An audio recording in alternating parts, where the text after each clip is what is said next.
It's been about a week since Midjourney launched their new video generator, and I need to point out some things you may not know. If you're new here, my name is Nolan Michaels. I've made over 2,200 videos so far, and the first thing I want you to know about is that it does text so well. I kind of have a lot to show you. I got a lot of good examples. Like, ooh, this one, that kind of speaks to me. I mean, getting the text to generate as a 2D image can still be frustrating, but once it's set, Midjourney is able to animate it extremely well. It's a lot of fun to do. I'd say both low and high motion are worth exploring. Like here is a logo for Future Tech Pilot in low motion. That's all the prompt was. It's able to see what's in the image and it's able to make it move. It's able to light it up the way it should be lit. Freaking amazing. And then the same prompt in high motion and we get this. It's able to spin it around and keep everything structured. Like, that's impressive. Oh, I really like that one. That shiny white blue.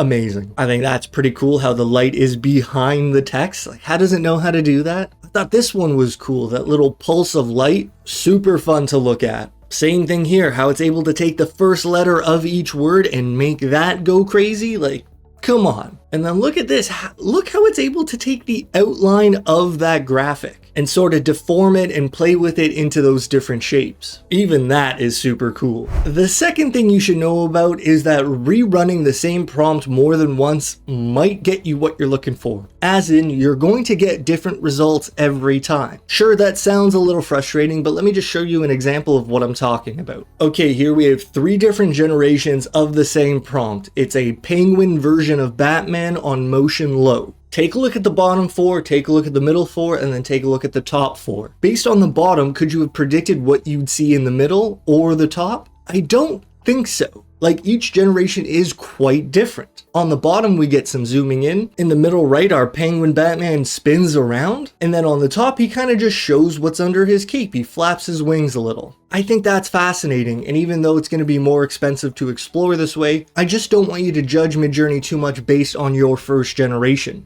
Honestly, the second or third might get you what you're looking for. Please don't get mad at me for promoting this sort of inconsistency. I'm just trying to demonstrate that this is a slot machine. You really don't know what you're going to get. Best of luck to you. The third thing you need to know has to do with parameters. Do they work? No, but kind of. Let me show you what I mean. Let's start with this giraffe right here, the fashion model walking down the catwalk. If we do a manual low motion and hit enter, we'll get results like these. Pay attention to how this looks because we're going to add some parameters to the prompt and see if the generations change. All 4 of them, he's walking down the runway, looks normal, right? But now let's add some chaos. --C 100, the maximum amount of chaos. If we hit enter, at the very start, you'll see chaos 100 right there. So you think, oh, it's working, but then it disappears. It disappears because those behavior parameters do not actually work on the video model. At least right now, and we can sort of prove that because the generation will look the same as the base. You know, similar enough, right? He sort of does move there at the end, but we already saw how running the same generation more than once can produce different results. Either way, this is not what we'd expect to see if we had a lot of chaos. We'd expect more variety within the grid, so even though you think chaos might show up in your prompt, I don't think it's working right now. I did say that parameters kind of work because the fourth thing you should know is that Style Raw does work. Apparently, without Style Raw, Midjourney will rewrite your prompt behind the scenes to better facilitate the video animation. When you include Style Raw in your prompt, Midjourney will now leave your prompt as is. So if you have a simple prompt, maybe you don't need Style Raw. If you've written a lot and you've sort of described what you want to see happen, try Style Raw. But you can't currently find it in your settings, which means you'll have to type --raw at the end of your manual prompt. Staying with manual prompts for a moment, changing the aspect ratio does not work. Like we have our video of a cat here. If we load up the prompt, you'll see the aspect ratio appear right there. Changing the ratio there is not going to do anything, okay? It's going to animate your video with the frame size of the original picture, no matter what. If you want a different ratio, you'll have to change it in the editor before you animate the picture. And then by doing that, you'll be able to edit your videos together after by combining these different camera angles. So aspect ratio doesn't change in your prompt, and permutations do not work either, right now at least. Like if you wanted to try your prompt with and without Style Raw,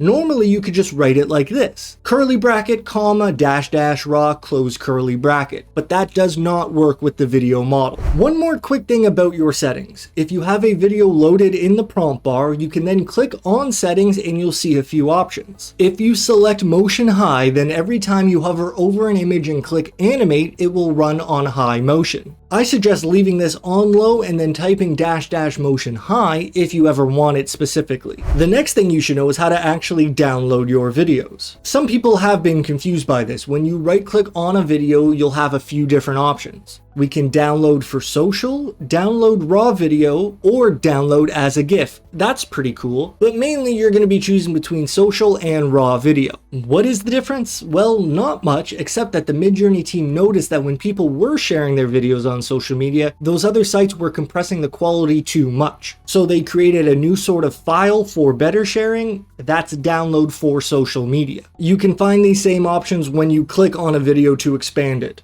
The first button is the social media button, and the next one is the raw file. The social file is a little larger. This one is 13.6 megabytes versus the raw file, which is 6.2. Download the social one if you plan on sharing it online, and download the raw file if you're going to be using it for editing. To be honest, I think you can use the social media for editing as well. I don't really see a difference, but you should know about your options. And then downloading a GIF is just a fun way to quickly show what kind of animation you made. You should also know that Midjourney works really well with a collage of photos. You can generate them yourself with the bot, or you could upload a collage that you've made of your own life, and I'm telling you, you're probably going to like the results. Like I use this prompt, a mood board for chic futuristic aesthetics. And this generation went all right. You'll see that it's able to pick out the different assets in the collage and then animate them individually. Most of the time they'll stay separated, but sometimes you'll get a cool crossover that you wouldn't have expected. Like that is really cool. That zoom in, the character moves out, some assets come back into the frame.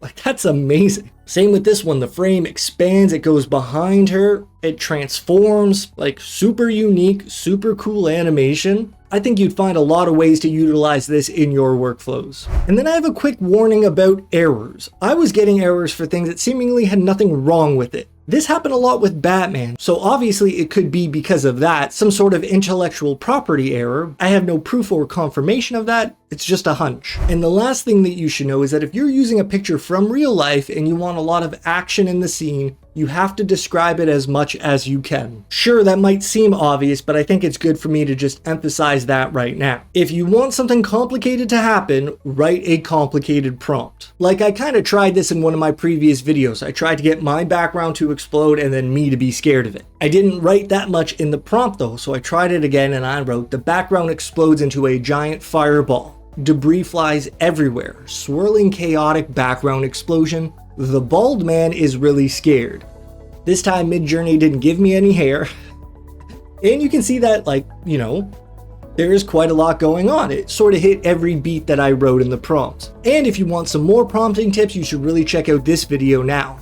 I hope you're doing well, take care, and I'll see you next time. Peace.